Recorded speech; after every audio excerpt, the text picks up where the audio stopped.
Hi, welcome to our channel of IGNOU Audiobooks, Indira Gandhi National Open University, School of Tourism and Hospitality Service Management, SOTHSM, Bachelor's Degree Bachelor of Arts, Facility and Services Management, BAFSM, Semester I BFO 002 Building Services and Maintenance I Unit-1 Preliminary Investigations, Location and Site Selection 1.0 Introduction. The first and most important part of the decision regarding a building project is about its location. With increasing demand for land for a variety of developmental activities, locations which would be ideal for different types of buildings are becoming scarce. The criteria for the selection of a suitable location are becoming more and more complex due to developmental control rules imposed by national, state and local governments. Climatic considerations are equally important not only for functional efficiency, but also because of the adverse impact of large-scale building constructions on the environment. In addition to the local topographic considerations, the engineer will have to consider the above-mentioned aspects at the very initial stages of a building project. Such a detailed study is bound to help the engineer to choose an economical and appropriate location in order to avoid costly rectification expenditure at a later stage. In these discussions, the term location is used with respect to a relatively large area, such as a district, taluk or town. The term site will refer to the specific land within such a location where a building or a project will be constructed. 1.1 Objectives. After studying this unit, you should be able to collect the required climatic data at global and local levels and make a decision on the suitability of location, site, and orientation of buildings, examine the topography of the site, and assess the possible areas where the buildings can be built safely with a minimum of cut and fill and having adequate drainage, study the basic hydrology of the site and plan for tapping the groundwater, make provision for drainage and also anticipate problems of excavation, if at all, due to higher groundwater table, study the nature of underlying soil and its probable behavior underneath the foundation and on the type of operation and the development plans, controls, and regulations of the government and agencies, which may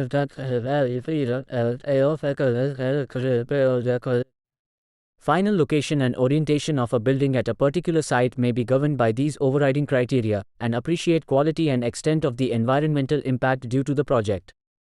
A thorough knowledge of the above aspects will enable you to anticipate problems and avoid costly errors of judgment in locating, choosing the site and orienting your buildings. 1.2 Types of buildings. Buildings are generally classified on the basis of occupancy and type of construction. Since development control rules and building bylaws are based on occupancy criteria, such a classification is essential for planning and design. The National Building Code of India, NBC, 1983, has classified buildings as outlined below.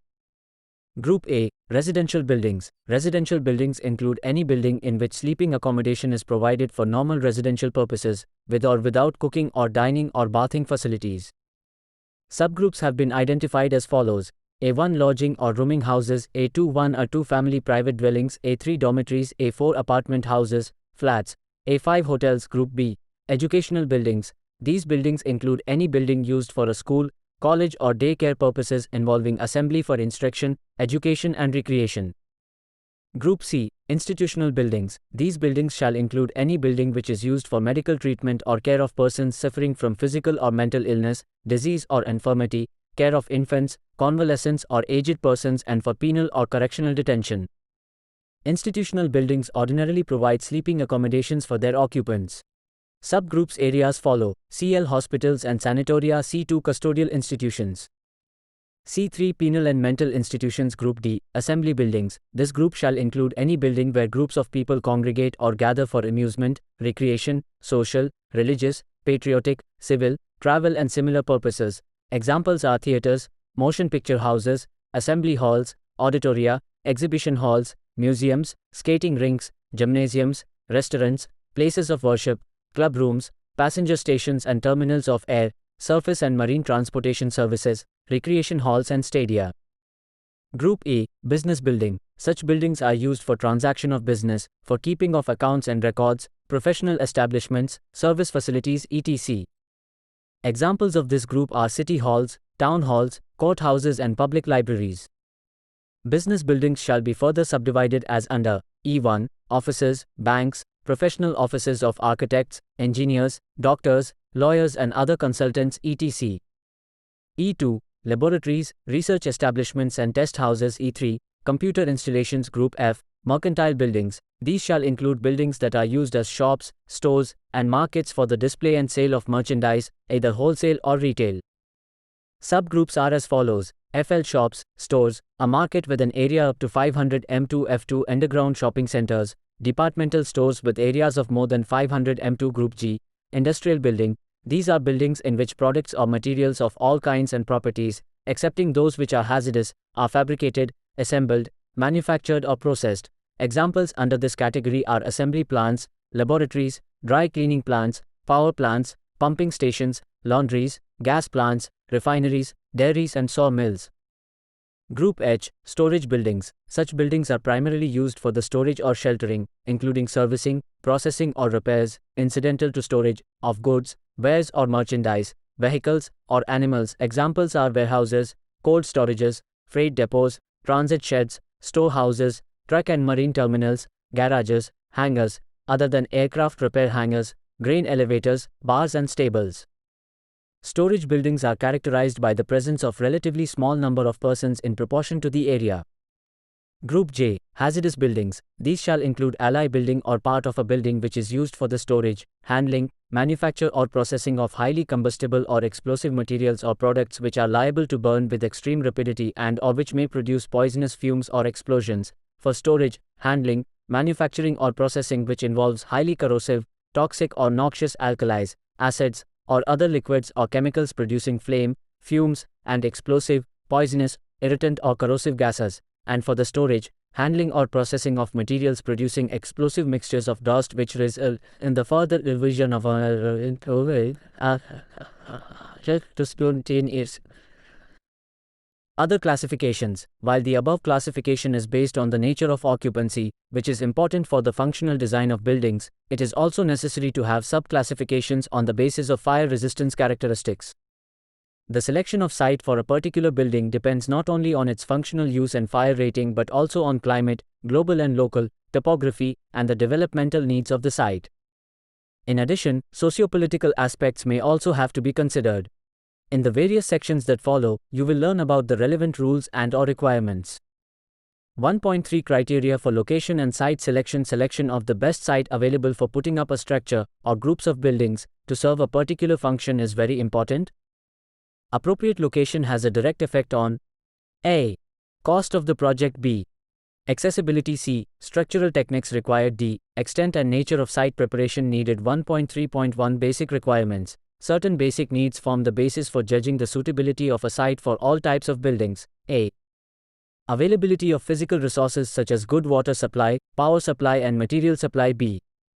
Climatic considerations such as temperature, humidity, solar radiation, rainfall, wind etc. C. Physical factors such as the contour of the site and nature and condition of the soil. 1.3.2 Zoning and other factors. Political factors and land use restrictions by local authorities have to be considered while choosing locations. Usually, a city or regional governmental agency divides its area into certain zones. This process sets aside land in an orderly fashion for residential, commercial and industrial use. It places industrial and commercial activities in areas where they will not interfere with the residential areas or affect the property values. Zoning facilitates transportation planning, location of railway lines and yards, and in segregating hazardous and noisy buildings from those which need a safe, dust and pollution-free atmosphere and quietude. Location is influenced also by its nearness to highways and railway lines, where this factor is important to the project under consideration. The extent of local taxes, such as property tax, sales tax, and income tax, must be considered in the selection of location. Central government offers certain tax concessions, including a tax holiday for locating industries in certain not so well developed locations. Community acceptance is another important factor. Building bylaws of municipalities and development control rules of various government authorities govern most of the building activities. 1.3.3 Environmental Impact Study. EIS. Every developmental activity of man has some positive and some negative impacts upon the environment, and site developers should consider the following factors right from the very early stages of planning. A. Air quality. B. Water quality and quantity. C. Solid wastes. D. Noise. A. Radiation from nearby radioactive sources. F. Hazardous situations. G. Energy supply and natural resources depletion. H. Protection of environmentally critical areas, flood plains, wetlands, beaches, and dunes, unstable soil, steep slopes, aquifer recharge areas, I. Land use in coastal areas, J. Redevelopment in built-up areas, K. Density and congestion mitigation, L. Neighborhood character and continuity. 1.3.4 Need TOR expertise in site selection. Site selection is a serious professional task and should not be left to the whims and fancies of the uninitiated. The need for experts to analyze and evaluate specific requirements exists in greater urgency today than in earlier times. Because of urban growth, corporate relocations between urban centers, as well as legislation regarding new zoning limitations and building restrictions, together with growing environmental considerations, the evaluation of appropriate locations and sites have become a very crucial aspect of development. 1.4 Climatic considerations. Climate has a considerable influence on the life of man and his economic activity. The climate of a particular site is determined, first and foremost, by its location on the globe. Hence, global climatic considerations will have to be taken into account first. Secondly, local site conditions also affect the climate, and hence the site climatic considerations will have to be studied next. It is possible to control the specific climate of a particular building by structural design and/or mechanical devices. It is important to realize that the increasing tempo of the developmental activities of man has started affecting the global environment itself in an adverse manner, and many national and international agencies are demanding the imposition of controls on development at national, regional, and local levels. However, this is a topic beyond the scope of this text. A study of the physical parameters that influence the climate will help us to choose locations properly and site our buildings in the most effective manner, and to design our buildings and services to take advantage of the natural climatic conditions and also to mitigate the negative impact of such building activities on the environment. Climate is defined as that state of the atmospheric environment that results from the combined processes of the elements of weather, averaged at any given place over a period of years. Climate is dependent on the geographical latitude, elevation above sea level, and the physical state of the atmosphere, such as its temperature, humidity, rainfall, wind conditions, and the terrain of the place. Let us now proceed to study the various physical aspects of climate at the global and local levels respectively. 1.4.1 Global Climate, Koenigsberger, et al., 1975. Global climate can be understood with the help of the following parameters. A. Heat. The Earth receives almost all its energy from the Sun in the form of radiation, and thus the Sun has the dominant influence on climate. This radiant energy is transmitted to the Earth as ultraviolet radiation, short waves, and infrared radiation, long waves. Most of this energy is perceived as heat, and only an insignificant part is visible as light. Figure 1.1. Look at the screen. Figure 1.1. Radiation spectrum. The Earth moves around the Sun in a slightly elliptical orbit. Figure 1.2. One revolution is completed in 365 days, 5 hours and 48 minutes. The solar distance varies from 152 million kilometers to 147 million kilometers. The Earth rotates around its own axis every 24 hours, and the axis is tilted to the plane of the elliptical orbit at an angle of 23.5 with respect to the vertical. Due to this tilted position, the area receiving the maximum radiant intensity falls alternately to north and south between the Tropic of Cancer, latitude 23.5 N, and the Tropic of Capricorn, latitude 23 S. This is the main cause of seasonal climatic changes. The Earth has an atmosphere which revolves along with it. As the Earth rotates, the length of the Sun's rays passing through the atmosphere changes, and hence, the intensity of radiation and incidence on the Earth's surface from the Sun also changes. Figure 1.3. Look at the screen. Figure 1.2. Earth revolving around the Sun. Figure 1.3. Length of Sun's rays traversing atmosphere. Figure 1.4 illustrates the incoming radiation, while Figure L.5 shows how the Earth's surface releases heat and thus achieves a heat balance each year. Buildings and the surrounding vegetation affect the heat balance and hence the microclimate of the site. Unless thermal balance is maintained, the temperature of the Earth and its atmosphere would keep increasing and would soon cease to be favorable to most form of life. In fact, we are concerned about global warming and ozone depletion these days. There are alarming indications of this imbalance which have arisen due to uncontrolled developmental activities and use of dangerous chemicals. Temperature is measured in degrees Celsius by a maximum minimum thermometer. A simple sunshine recorder will register the duration of sunshine, expressed in number of hours per day. The temperature which is reported usually is called dry bulb temperature, dBT. B. Winds. Winds are basically convection currents in the atmosphere, tending to even out the differential heating of various zones. The pattern of movements is modified by the Earth's rotation, which bursts a speed of 27 km per minute at the equator. At the maximum heating zone, which is somewhere between the tropics of Cancer and Capricorn, air is heated by the hot surface of the Earth, it expands and its pressure is reduced, and thus, it becomes lighter. As a result, this air rises vertically and flows at a high level towards colder regions, parts of this air having cooled down at the higher level, and it descends to the surface in the subtropic regions from where the cooler, heavier air is drawn in towards the equator from both the north and south regions. The area where the air rises, and these northerly and southerly winds meet and where the tropical calm is formed is called as the intertropical convergence zone. This area experiences either completely calm conditions or light breezes, figure 1.6. The atmospheric envelope rotates along with the Earth. As it is light in weight and behaves like a fluid, it has a tendency to lag behind the Earth at the equator, where the tangential speed of Earth's surface is the largest. Thus, there is a slippage at the boundary layer between the Earth and its atmosphere, and this is experienced as a wind blowing in a direction opposite to that of the Earth's rotation, which gives rise to the northeasterly and southeasterly winds. These are known as trade winds, Königsberger et al., 1975.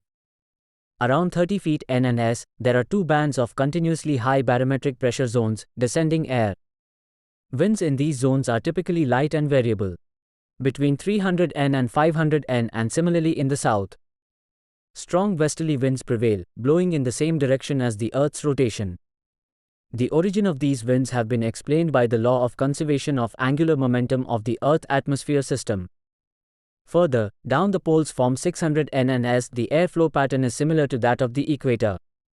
Hence, the northeasterly and southeasterly polar winds. The prevailing wind direction is a major factor in selecting a site for a populated place and the allocation of functional zones. Account should be taken of the fact that the local topography has a significant influence. For example, in the daytime, the Earth is heated faster than water and hence the air mass near the Earth becomes less dense, creating a zone of low pressure. This gives rise to a wind that blows from the sea towards the shore. At night, the temperature of the water is higher than that of the air, and this condition reverses the direction of the wind. Wind velocity is measured by a cup-type propeller known as an anemometer, and its direction is measured by a wind vane. C. Humidity. The air in the lowly layers of the atmosphere always contains a certain amount of water vapor resulting from evaporation of water on and in the Earth's surface. The rate of evaporation depends primarily on temperature and wind. It has been estimated that the surface of the ocean, in the tropics, evaporates in a year a layer of water up to 3 meters in depth. This must be replenished by rainfall and runoff from the rivers. The ability of air to absorb and retain the maximum amount of water vapor is directly related to temperature. Absolute humidity is defined as the amount of water vapor in moist air at any given time and is expressed in gm per cubic meter of air. Relative humidity, RH, is defined as the ratio of water vapors in moist air to water vapor in saturated air, expressed in percentage. For example, if the absolute humidity OFAIR for any given temperature is equal to 7 gm per cubic meter, and saturated air, at the same temperature, contains 10 gm per cubic meter, the ratio 7:10, expressed as a percentage, will be the relative humidity. Therefore, RH equals 7 upon 10 into 100 equals 70%. Humidity is usually measured by wet and dry bulb hygrometer. D. Precipitation, rainfall. Precipitation is the collective term used for rain, snow, hail, dew and frost, i.e. all forms of water precipitated from the atmosphere. It is measured by rain gauges and snow gauges and is expressed in millimeters per day or month.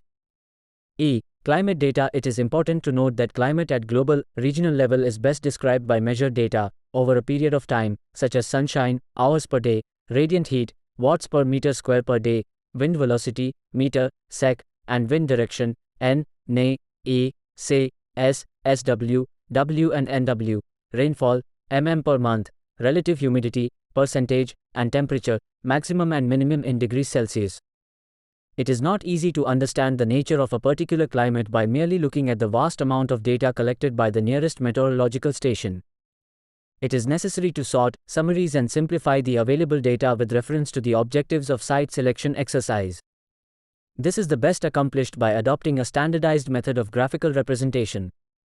Figure 1.7 illustrates a graphical method that was developed for describing the climate of any location. Look at the screen. Figure 1.7, graphical representation of meteorological data. Figure 1.8 shows how wind speeds and directions are recorded for a specified period.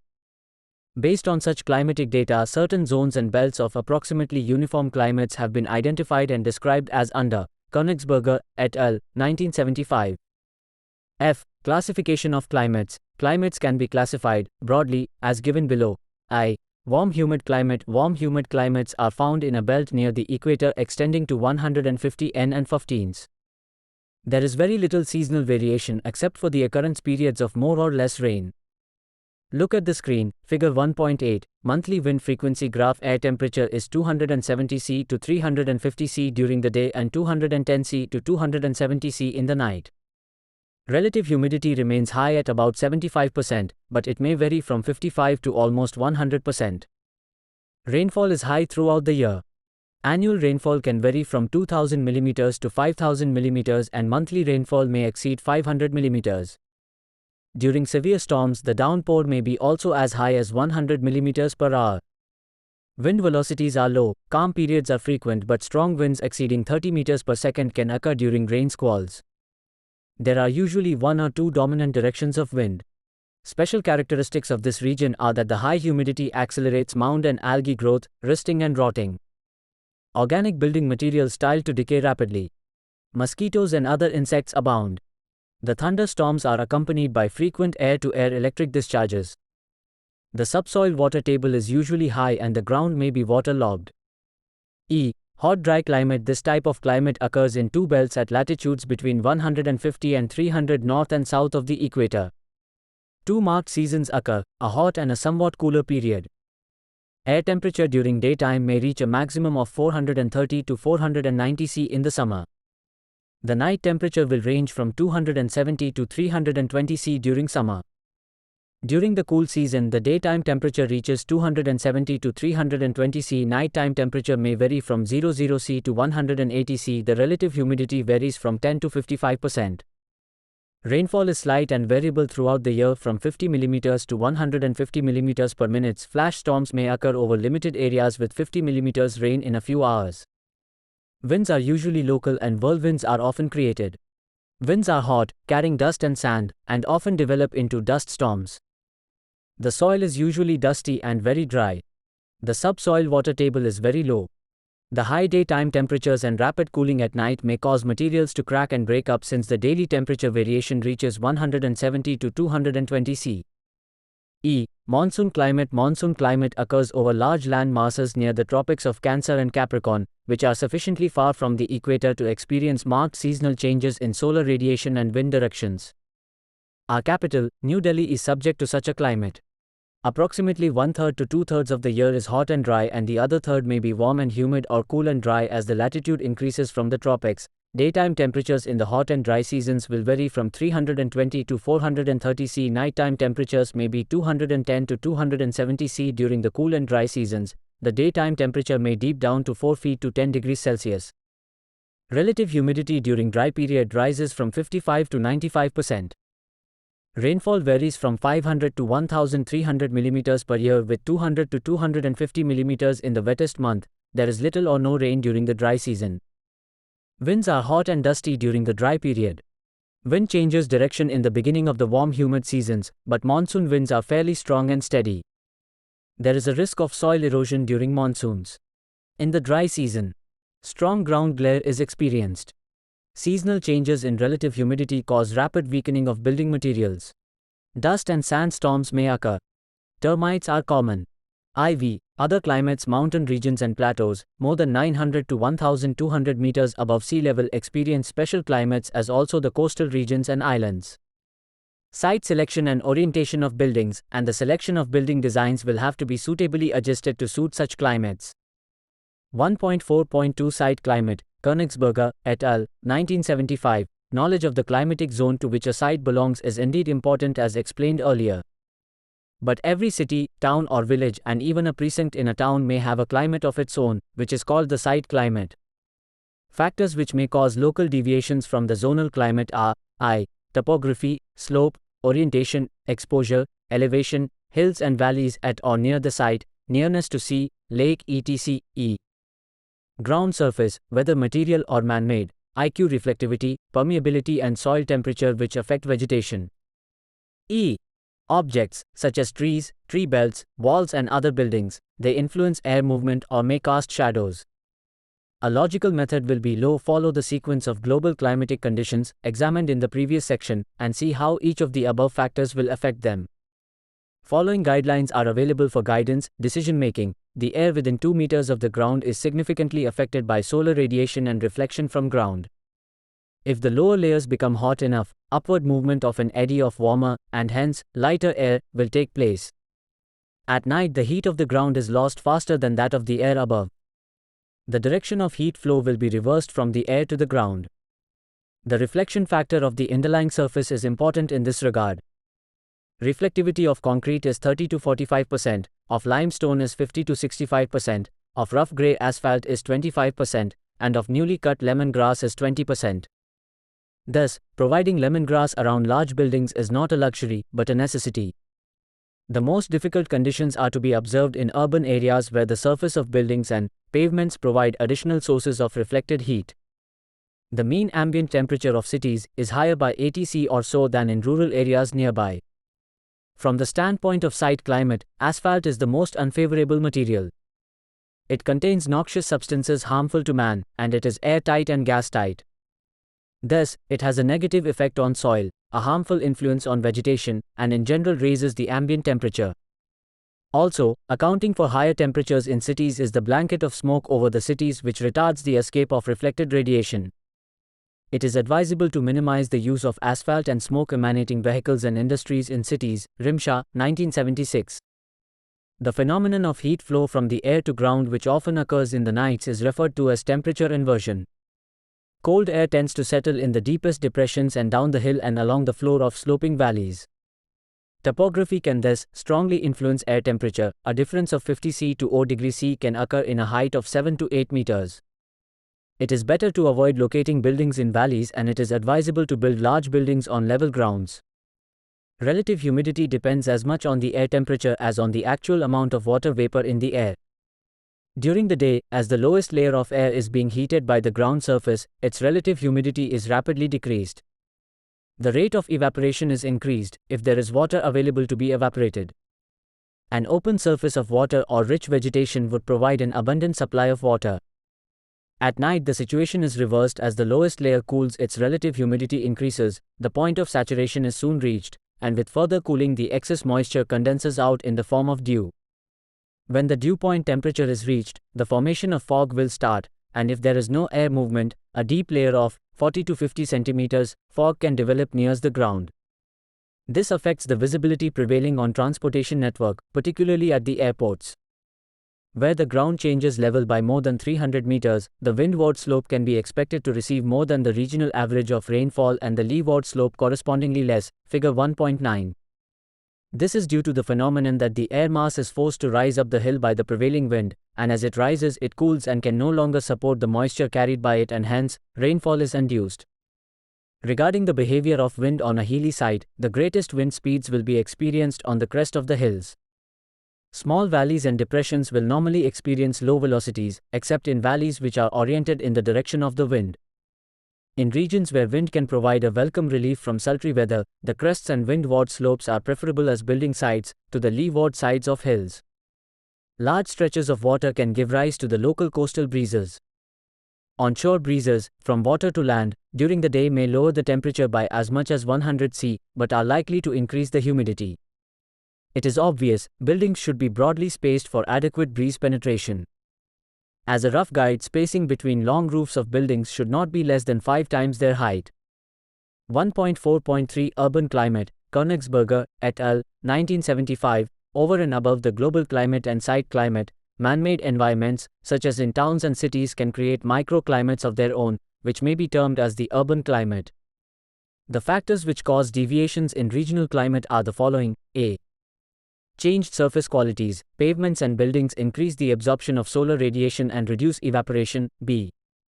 Buildings. They cast shadows, channelize winds, and store absorbed heat, and slowly releasing it at night. Circa. Energy seepage. It occurs through walls of heated buildings, out of AC plants, as heat output of internal combustion engines, and due to electrical inefficiencies and as heat loss from industry and factories. And D. Atmospheric pollution. water vapors from boilers, exhaust from domestic and industrial chimneys, exhaust air from motor vehicles, and fumes, vapor and dust in general.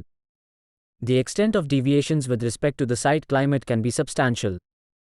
The air temperature can be 80 to 110 C higher than the surrounding countryside. The relative humidity is reduced by 5 to 10% due to quick runoff of rainwater from paved areas, absence of vegetation and higher temperature. Wind velocity can be reduced to less than half of that in the adjoining open country. 1.4.4 Broad guidelines. The choice of a site for any type of building is first and foremost governed by the global and site climates, even though it is possible to engineer a variety of climatic controls, settlement-wise and building-wise. It is obvious that natural climatic conditions should be taken advantage of, in order to reduce the overall cost. Based on the climatic descriptions given in the earlier sections, it is possible to lay down certain broad guidelines as under: A. In hot dry climates, the walls of the largest dimension in a building should preferably face north and south, as these elevations receive the lowest heat loads from solar radiation. The worst orientation is the westward one. By aligning buildings close to each other, especially if east-west walls are placed close together, mutual shading will decrease the heat gains of external walls. For this reason, in hot dry climates the tendency is to have close groupings of buildings, narrow streets and small enclosed courtyards. B. In warm humid climates, natural ventilation is the predominant criterion for deciding about orientation. The buildings tend to have long elongated shapes with single row of rooms to allow for cross ventilation. It may often become necessary to elevate the building on stilts, thereby avoiding stagnant or slowly moving air at the ground surface. The density of development is less than that in hot dry climates so as to permit free air movement. C. In monsoon climates, the weather changes from season to season and designers face a difficult task. Experience shows that the buildings are best designed to meet the requirements of the hot seasons. A moderately dense, courtyard type, low-rise development is very suitable. In this section, we have discussed the site selection and orientation of buildings on the basis of climate. 1.5 Topographic considerations for proper site selection, planning. In addition to climatic data, the following information is also important. A. Topographic data. B. Geological information. C. Hydrology of the area. D. Soil types of the site. A site is not simply a collection of buildings and streets, but it is surfaces, spaces, living things and climatic parameters. It is a site plan whenever substantial groups of buildings are factories, shopping centers, institutions, cultural planning. Past experience indicates the categories of data that is most likely to be useful. For example, foundation conditions and the water table are the key subsurface conditions to be considered. The rock or the earth below the ground level has importance primarily with regard to the way in which they can be excavated, their drainage characteristics, and the manner in which they will support the structures and plants. The engineering characteristics of the soil depend on its type and moisture content. While critical problems must be studied by laboratory methods, a surprisingly good picture can be gained from field reconnaissance also. Other sources of information include small test pits, geological maps, existing cuttings and foundations, the types of vegetation at site and the experience of previous builders and engineers. Money spent on these preliminary investigations will help in avoiding A. Expensive site preparation, cut and fill, drainage of the subsoil etc. B. Rectification of damage caused to buildings due to settling, sliding and tilting, and C. Discomfort due to dampness, unsanitation, flooding etc. Plants and trees are particularly good indicators. They speak not only of the climate, but of the soil, the water and the history of the place. We shall study in the following sections the methods of collecting data and reaching broad conclusions. In the case of large-scale projects, the services of experts will have to be utilized. 1.5.1 Topographic data. The basic landform, or topographic structure, of a site is first studied by visual inspection.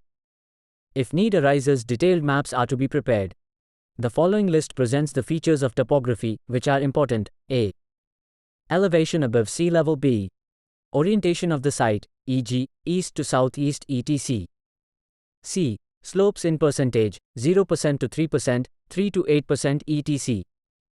D. Surface waters, such as ponds, streams and rivers and drainage patterns. E. Hills and valleys, visibility etc. F. Hood plains, swamps, quicksand, etc. Topographic maps. The contour map is the basis for the preparation of other kinds of topographic when found necessary. Figure 1.10. Contour map of an island drawn from its profile section. Look at the screen. Contours are sets of imaginary lines that connect all points of same elevation on the ground, figure 1.10. The sets of ground points to be connected by these lines, each set of points corresponding to one particular elevation, are separated by some regular interval, 0.25, 0.50, or 1 meter. Contour lines are always continuous within the space of any one map and do not merge or cross each other except at vertical or overhanging surfaces. The closer they are together, the steeper the ground is. The more nearly parallel they are, the more regular the ground surface slope prevails. In rolling land, they take the shape of flowing curves. Over plane surfaces they run in straight lines. One easily identifies the contour patterns of typical topographic features: stream, valley, ridge, bowl, depression, flat, grade, escarpment, pass, the peak, etc. Contours are easily sketched or adjusted to describe the required ground form.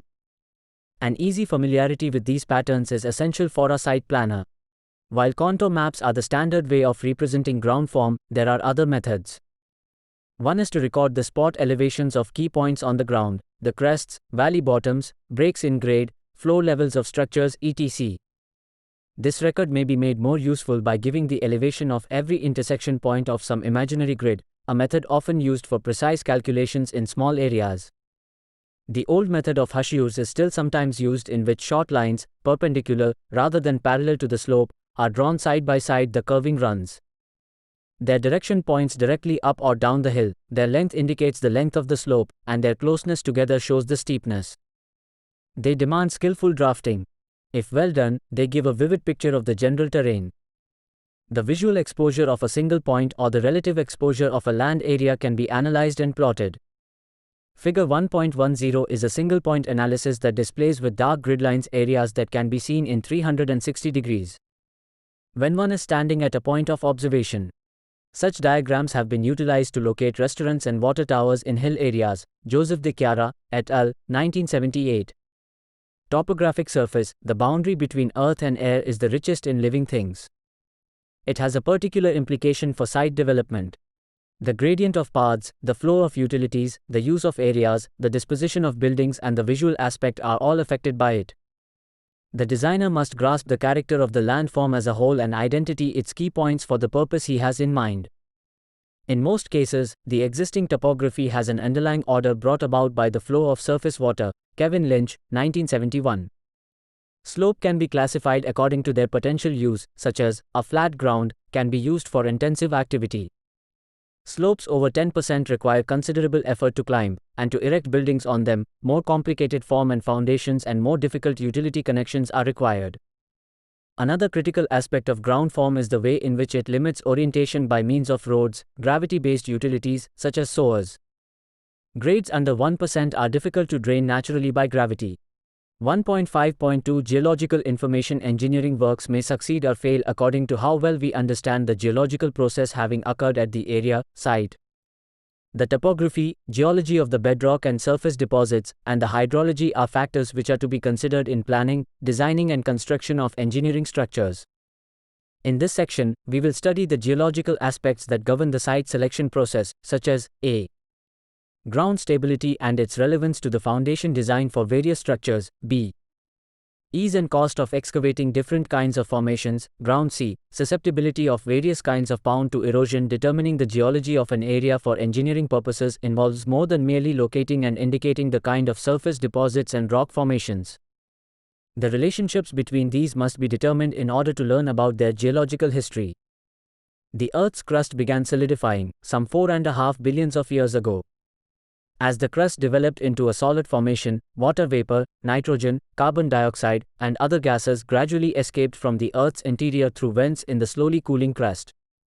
Water vapor formed clouds, and when the rains did come some 4 billion years ago, water running off the high ground collected to form the first streams, lakes, and seas.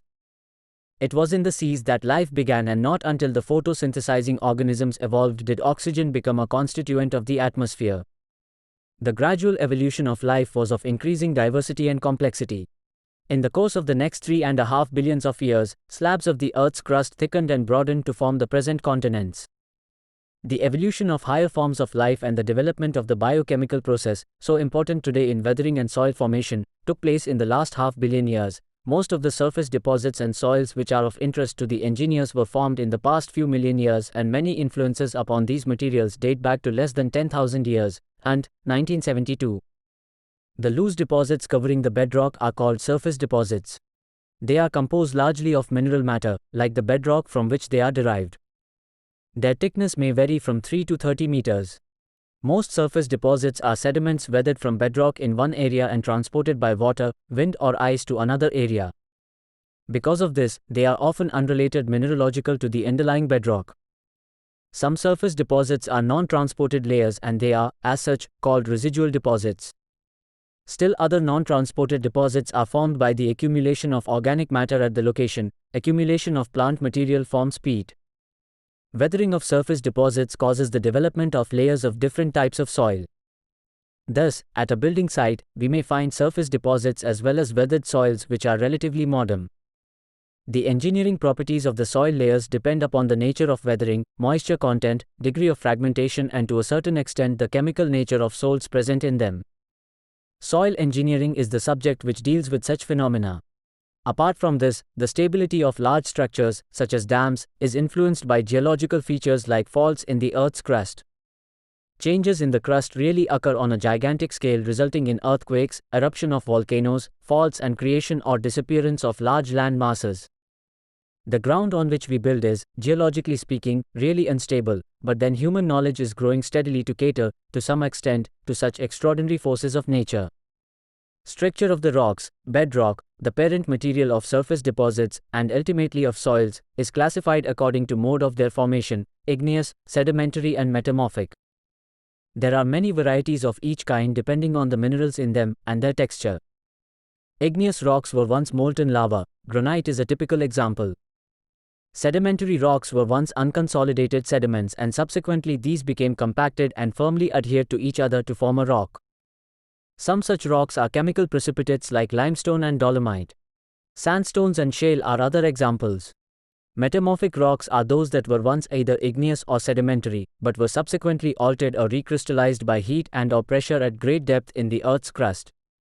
Marble, the metamorphic equivalent of limestone or dolomite, is widely used in building construction for ornamental purposes. Based on the structure of rocks, certain physical behaviors can be predicted as under: I. Permeability. It is the degree to which water can enter and flow through the interstices within the rock. It is high in sandstone, at 10%. But it is 14% for igneous rocks such as granite. Water absorption by small specimens is an indirect test for permeability.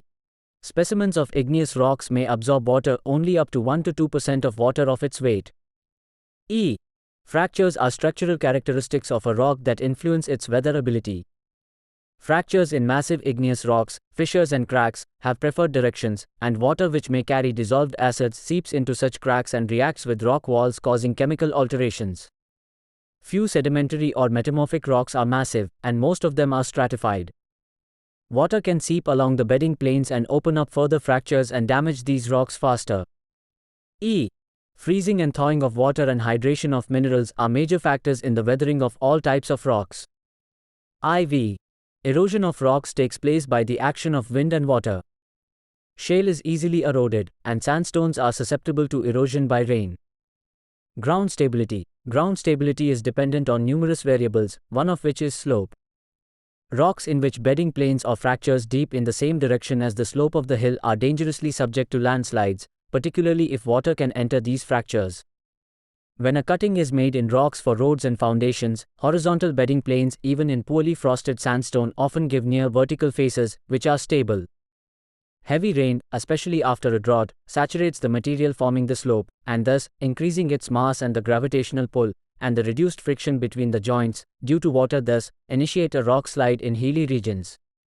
Constructions at rocky sites. Dams are meant to hold water and the rocks at the ground, and those below them must be impervious. The consequences of increase in water table elevation and the deposition of sediments on the foundation rock must be studied. Fault zones filled with pervious deposits as well as open joints may serve as paths for leakage to occur. In the case of tunneling, the feasibility, planning, design, the techniques used, and the risk of serious accidents during construction are all dependent on the geology of the site. Location of quarries for production of building stones, crushed stone aggregates, etc., also requires geological studies. However, a detailed study of geology is beyond the scope of this text. Engineering geology, the systematic study of geology, including testing of engineering properties of rocks and surface deposits, which fall within its scope, that covers areas between classical geology and older disciplines of civil engineering such as tunneling, dam construction, bridge construction etc., is called engineering geology. In a major engineering project, the following stages of geological investigations are essential. I. Preliminary investigation using published information, such as geological maps. E. A detailed geological survey of the site, possibly with aerial photographs. E. Applied geophysical surveys to provide information about the subsurface geology. IV. Boring, drilling and excavation to provide confirmation of the results so far arrived at and quantitative detail at the critical points on the site, and versus testing of soils and rocks to assess their suitability, particularly their mechanical properties, either in situ or in the laboratory. These tasks are performed by experts, but it is necessary to appreciate the situations wherein the advice of these experts is needed. 1.5.3 Hydrology of the area. The states of surface and subsurface water at a building site are important. The surface water may take various forms, such as streams, rivers, ponds and lakes. Drainage basins, watersheds, will have to be identified, for they may drain into a particular building site during heavy rains. If the building is to be located in a floodplain, special precautions will have to be undertaken. Equally important is the position of underground water table and its variations. The capability of the hydrological systems at subsurface level, wells and aquifers, becomes important if water is to be tapped and utilized for household or industrial use. Floodplains and flood protection. Many structures and potential building sites are located in floodplains and thus are susceptible to flooding. Studies about the use of floodplain by the building industry show that some encroachment is undertaken in ignorance of the consequent hazard. Most of the encroachment takes place because it is profitable for private owners to undertake such development and shift the cost of eventual hazard to the society. To escape this dismal cycle of losses, partial protection, further induced development and further unnecessary losses, careful building regulations and development policies will have to be laid down. Gathering and dissemination of data on past floods, making estimates of future floods and investigating alternate methods of dealing with flood losses in areas where intensive development is envisaged, should all be done before major actions are taken. Flood protection requires adjustments both in structures and in building utilization practice, and it involves keeping water out as well as reducing the effects of water entry into a building. It is better to avoid the construction of important buildings in floodplains. Joseph de Chiara, 1978. Groundwater and drainage. Essential factors in site selection include a water table low enough to protect buildings against basement flooding and interference with sewerage, the absence of swamps and marshes, and sufficient scope to permit surface drainage of normal rainfall and a free flow of sanitary sewers. Periodic flooding due to high groundwater table should disqualify a site. For drainage of a relatively flat site, it must be remembered that the minimum slope for paved gutters is 1 in 200. Surface and subsurface drainage systems are to be provided by the engineers for the collection and disposal of storm drainage and subsurface water. The selection of a site should thus be based on drainage requirements also. Water supply requirements. One of the first steps in the selection of a suitable water supply source is determining the water demand based the average daily water consumption and the peak rate of demand.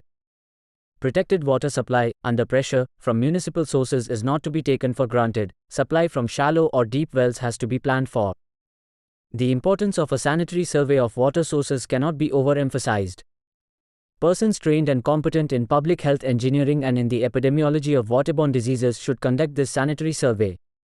If groundwater is proposed to be utilized, the character of local geology, nature of soil and underlying porous strata, SCA of water table, extent of drainage area likely to contribute water to the supply, and the type and cost of the wells required are all to be studied at the planning and site selection stage itself. 1.5.4 Soil exploration. We have already studied the need for and the methods of collecting topographic, geological and hydrologic data vis-a-vis a building site. A knowledge of the soil at the site is important not only in terms of its engineering but also in terms of its relevance to natural life systems such as vegetation, animal and insect life etc. We will emphasize in this section the engineering properties of the surface soil vis-a-vis a given site. Structures are heavy and their heavy weight must be borne by the land upon which they are built. But the substructure of the soil and earth is not always what it seems to be from the surface. Therefore, before the construction of a building can begin, samples of the soil, through borings, will have to be taken and analyzed. No matter what the structure is, it must be supported by a sturdy foundation. This foundation links the structure to the earth. A well-designed and well-built foundation will always help protect the structure from shifting or sagging. It will be thus realized that soil exploration in respect of a site is an important activity which is bound to influence the site selection. The following factors are important for site exploration. A. Depth to seasonal high water table. B. Depth to bedrock. C. Drainage characteristics. D. Suitability for the functioning of septic tanks, excavation and grading. A. Value as foundation material. F. Susceptibility to compaction. G. Susceptibility to erosion. H. The pH rating. I. Soil fertility. We will present a brief review only of the items which will aid the engineer in proper site selection. General considerations. The type of site explorations to be carried out is dependent on the loads transmitted to the ground and the functions of a building. These factors can vary widely. The following are presented as guidelines. Crimon-Judel, 1957. In this regard, generally, for lighter structures, the depth to which the investigations are carried is limited, whereas for heavier structures it is generally necessary to explore the entire depth of soil covering the rock and even to penetrate into the rock, if necessary. The drilling work should be limited to a strictly necessary number of holes of reasonable depth. Laboratory soil and rock testing are to be considered as integral part of the exploratory program. Besides the soil and rock exploration proper, all information is to be obtained concerning the earthwork to be done in connection with the building. The magnitude and especially the cost of the exploratory program may depend on the importance and cost of the building. The nature of exploration will depend on the proposed type of foundation such as spread footings, mat or raft, caissons, piles etc. The safe bearing capacity may have to be obtained from load tests for important structures if the behavior of underlying soil is suspected, even if these be expensive. Some foundation problems are common to all kinds of buildings such as excavation problems, unstable foundation material and groundwater problems. These may have to be considered at the very initial stages. Extensive geotechnical investigations for ordinary residential buildings may not be necessary. Simple trial pits or boreholes are adequate along with the observation of adjoining buildings. Commercial buildings are characterized by a heavy concentration of loads, generally transmitted to the foundation by columns. Many of them have deep basements, a fact that calls for a careful groundwater investigation. The ideal program would be to have one borehole at every column location, but ordinarily sufficient information about stratification may be obtained from the boreholes drilled at the building comers and at the locations of the interior columns which will carry the heaviest loads. In soils suspected to be of highly variable nature, additional holes for exact correlation of the data should be drilled. Industrial buildings include warehouses, factories and garages. In such buildings, flow loads may be very heavy and individual footings for heavy machines may be required. In manufacturing plants, besides the usual dead and live loads, it may be necessary to consider vibration effects. Particularly sensitive to vibrations are relatively loose sands and gravels, and compaction of these materials by vibrations is responsible for settlement of footings placed on them. Because of the large site of these buildings, sufficient boreholes should be drilled to locate possible critical changes in subsurface materials. High water table is of concern, since it may cause uplift on the floor slabs when they are placed directly on the soil, and cause buoyancy on the footings or interfere with excavation. In the case of power plants and pumping stations, intense influence of vibrations and their sensitivity to relative settlements are important. Subsurface investigations should be very detailed and thorough. All boreholes should go to a depth equivalent to if times the width of a power plant. All faults, shear zones, weathered zones, closely spaced changes in rock type etc. should be studied thoroughly with the help of sufficient number of boreholes. Building foundations on fills have become necessary because of shortage of desirable sites in urban areas. Bed fills, including city dumps, reclaimed lands at the ocean shores and swamps and shallow water areas, permanently or periodically flooded, are to be carefully investigated. Old fills generally have a hard crust and may support a very light building. It is advisable to remove the crust and some of the underlying material to a depth of at least 1 meter and then place a new fill. Generally, field explorations should provide samples to test for shear failure and possible settlement of the fill. If piles are used to support a building, they should be driven through the fill to a firm bearing stratum. Description of soils, Peck, at A1 1974. Engineers must know the principal terms which describe soils. Gravel, sand, silt and clay are the common terms used. Most natural soils consist of a mixture of the two or more of these constituents, and many contain an admixture of organic material in a partly decomposed state. The mixture is given the name of the constituent that appears to have the maximum influence on its behavior, and the other constituents are indicated by adjectives. Thus, silty clay has predominantly the properties of clay, but contains a significant amount of silt. Gravels, greater than 4.75 mm particle size, and sands, 4.75 to 0.75 mm, are known as coarse-grained soils, while silts, 0.75 to 0.002 mm, and clays are fine-grained soils. Clay is predominantly an aggregate of microscopic and submicroscopic flaky-shaped crystalline minerals. It is characterized by the typical colloidal properties of plasticity, cohesion, and the ability to absorb ions. These properties are exhibited over a wide range of water content. Clay particles are less than 0.002 mm in size. Behavior of soil types: gravels do not shrink, swell, and have a high bearing capacity unless they are free to flow laterally. Next to rocks, gravels form ideal foundation materials. Sands do not swell or shrink too much, in comparison, when moisture content changes. Sand is a good foundation material when it is dense and confined, prevented from flowing out. Silt has a slight tendency to swell or shrink. Foundation on silty soil is likely to settle significantly. Clay cannot be drained off easily. Settlement takes place gradually and may persist for years. Clay shrinks when dried. Capillary action is significant in clay soils, and it is difficult to construct and support foundation of buildings in a purely clay soil. When there are layers of these soil types underneath building foundations, the resultant behavior is complex and requires the services of a soil mechanics specialist to predict the behaviors. Safe bearing capacity, NBC 1983. Safe bearing capacity of a soil is the maximum intensity of loading that the soil will safely carry without the risk of shear failure, irrespective of any settlement that may occur. Allowable bearing pressure. Allowable bearing pressure is the maximum allowable loading intensity on the soil for a particular foundation, taking into account the safe bearing capacity, the amount and kind of settlement that is prescribed, and the ability of the structure to take up such settlements. The safe bearing capacity of various types of soils for purposes of preliminary estimation of foundation size has been listed in NBC Group 2:1983, and a partial list is given in Table 1.1. 1.6 Planning Rules and Regulations. It is to be recognized that any construction project has an impact on the neighborhood even before the first spade of earth is turned up. It is not surprising that state and local regulations have been laid down. These are to be adhered to before a building permit can be obtained. Engineers must be aware of these rules and regulations before they select a site and embark on detailed planning. In India, the following documents are to consulted for information on control rules and regulations. I. The National Building Code, NBC 1983, and its revisions. E. Development Control Rules of Metropolitan Areas, e.g. DDA for Delhi, MMDA for Madras. E. State Government or District or Municipality Building Rules. In this section, the NBC requirements will be emphasized.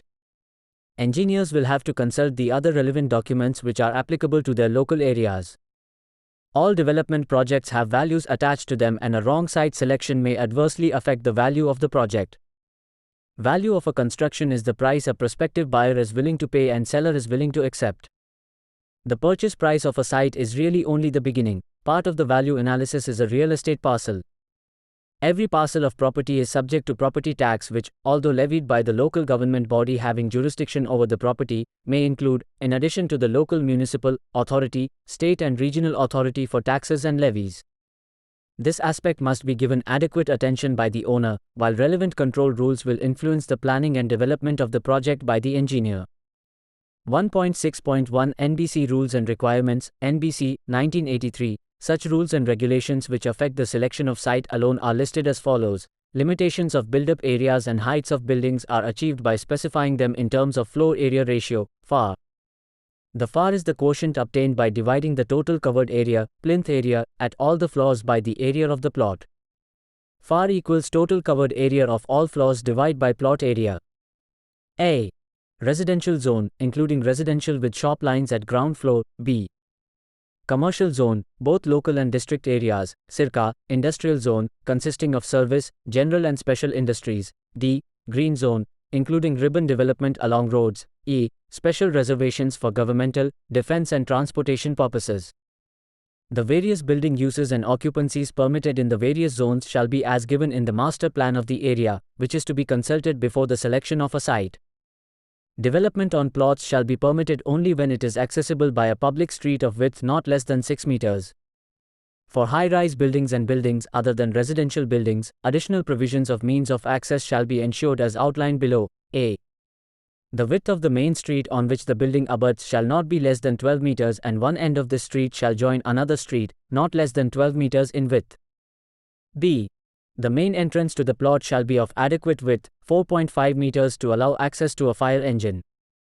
The building line, the line up to which the plinth of a building adjoining a street may lawfully extend, shall be set back at least 3 meters from internal means of access in a layout of buildings in a plot. In residential and commercial zones of 0.3 hectares or more, community open spaces of 15% of the area of the layout shall be provided subject to a minimum of 450 m2.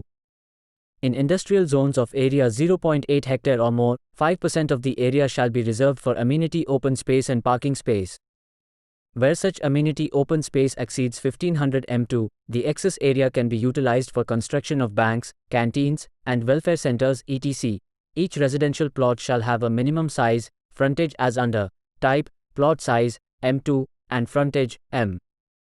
Detached building, plot size greater than 250, frontage greater than 12, semi-detached, plot size 125 to 250, frontage 8 to 12, row type, plot size 50 to 125, frontage 4.5 to 8. For industrial plots, the minimum plot size is 300 square meters and its width shall not be less than 15 meters. For community halls, the size of the plot shall not be less than 1000 square meters. For theaters, the minimum size of the plot shall be calculated on the basis of seating capacity of the building at the rate of 3 square meters per seat. The maximum height of a building shall not exceed 1.5 times the width of the road abutting plus the front open space. Layouts shall provide for facilities such as nursery and primary schools and higher educational facilities, health facilities, commercial and communication facilities etc. It is evident from the foregoing that development control rules, while restricting to some extent the freedom of the owner in developing his site towards maximum utilization, ensure ventilation, insulation, natural lighting, prevention of shadows on streets, good access and facilities for firefighting, and good living. 1.6.2 Master Plans and Municipal Rules. It is obvious that more detailed rules are required to cover a particular city or town or a village. These are specified in the master plans of a city and municipal building rules of state governments. For example, Madras Metropolitan Development Authority, MMDA, has documented the following. 1. The authority who is to issue permission for development as also the various requirements for site approval. 2. Specified 10 types of zones. 3. Specified certain general provisions. MMDA has divided its 1,170 square kilometers into various divisions, townships and panchayats and allocated survey nodes for appropriate zonal development. On the other hand, the Tamil Nadu Municipal Building Rules have specified the form of application for construction, specified extensive regulations for sites, location of foundations, plinths, substructures, spaces around buildings and height of buildings, parking spaces, dimensions of rooms, and ventilation of building stairs, chimneys and drains and sanitary conveniences. Similar rules are found in Bombay Municipal Corporation Building Rules or those of Delhi, Calcutta and other cities. Engineers are advised to get familiar with the above rules, regulations and guidelines for the area. They govern the planning and construction of buildings. It is not enough to acquire analysis and design capabilities to raise a structure in the village, town or city. Furthermore, it must be realized that we, in this country, have adequate rules and regulations for orderly development of all types of building projects and services which are considered adequate for orderly development of human habitats. 1.7 Impact on environment. The advancing process of urbanization, generated by the intensive land development, has posed challenges to maintaining adequate environmental protection and improvement of quality of life. Pollution of the environment is already having harmful effects on the health and life of people and, in near future, it may threaten all life on our planet. We now dominate the earth which earlier man could not do, or burn a forest, wash away a field, foul a river, exhaust a mine, or extinguish local species etc. Today, we can pollute Great Lakes and even dirty the ocean, the global air and diffuse chemicals throughout the living world. A new road, for example, may block natural rain drainage, induce erosion of soil, overturn soil dunes, destroy hill plants and animals, displace residents, bring in new builders, scar the hillsides, pollute air and water, and import exotic chemicals into the environment. The more developed a site becomes, the more these man-made features obstruct circulation of air and surface water. Utilities become more important overriding factors of soil topography and plant cover. We live in an ocean of air, constantly subjected to the variations of temperature, humidity and purity to the light and sound transmitted through it. All construction activities affect this ocean of air and hence all of us. Polluted air has a harmful effect on respiratory tract, a depressing effect on the psychics, injurious to plants, animals and to the very buildings and structures we build. Equally serious are our contributions to the pollution of water and the land we use. If we continue like this without adequate checks and measures, we may inadvertently initiate an irrevocable process of permanent damage to our ecology and hence ensure our extinction. Engineers must lead to save this planet Earth by initiating environmental impact studies (EIS) for each one of their projects. In a simple manner, an engineer should avoid dust pollution, discharge of contaminated water, and due to construction activity into habitable areas, and also hazardous disposal of building wastes. He should take every possible measure to avoid noise pollution as well during construction. 1.8 Summary. In this unit, we have noted the basic objective of the subject matter to enable you, as an engineer, to locate and site important constructions and buildings, taking into account the considerations of climate, site drainage, nature of foundation required, planning and control regulations of authorities, tax implications and the environmental impact of such constructions.